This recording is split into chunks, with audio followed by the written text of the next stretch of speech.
Good morning, everybody. Welcome to another Thursday in Bookish Days.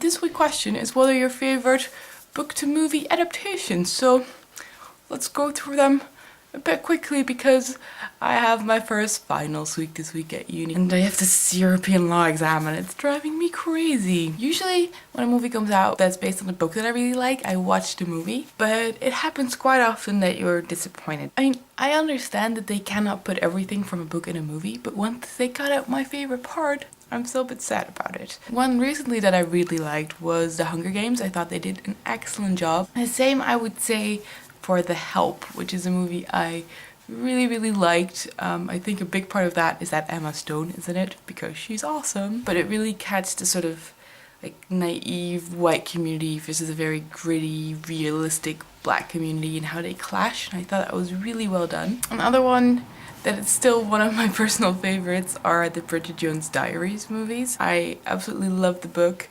and I think the movie is hilarious, and mainly because of its amazing casting. Renee Zellweger is like all the right kinds of awkward, and Hugh Grant is all the right kinds of douchebaggery, and the fact that they chose Colin Firth, like Mr. Darcy, like it's that as a casting choice alone makes the movie hilarious. For those of you who do not know, he actually played Mr. Darcy in a Pride and Prejudice adaptation from the BBC. If you haven't seen the movies, I can definitely suggest that you go watch them because they're super funny. Another thing I would like to mention, it's not necessarily movies, but they're two sort of TV shows that I want to mention. First of all is Game of Thrones, because it's also like some type of film media, so I think I can include them.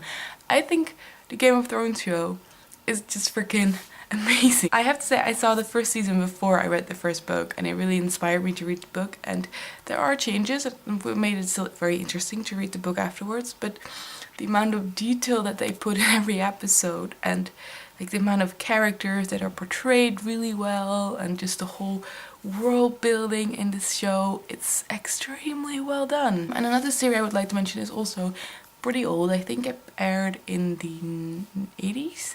Is North and South. It's based on this book by John Jakes and it's about the Civil War, and basically it's about a guy from Charleston, South Carolina and a child from Pennsylvania, and they become friends during like a military academy thing, and then the war happened and they're still friends but they're also soldiers, and they sort of follow their entire families and you get so much info, like historical info, and it's such a cool intricate story. And they're 3 books and I think mainly the first 2 are really good, and I watched the entire TV show over Christmas break 2 years ago. Every episode is like 1.5 hours, so it takes some time, but it's definitely worth it. I absolutely loved it. My favorite book to movie adaptation of all time would have to be Lord of the Rings. In these movies you really see that Peter Jackson is a Lord of the Rings fan and he did everything within his powers to do the story justice.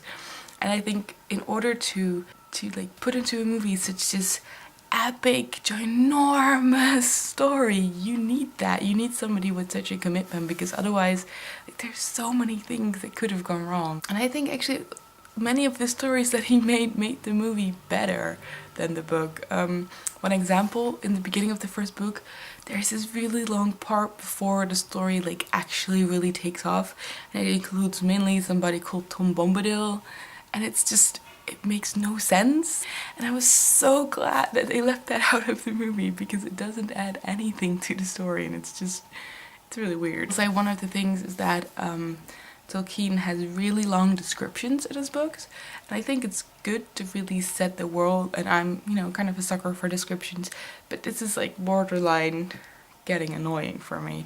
And I think with the movie you can just show that without spending like 10 pages describing a landscape. I think that really helps as well. I have the special edition, the extended editions on the DVD box set, and it takes like 12 hours in total to watch it. I still do that from time to time in like a movie marathon kind of setting.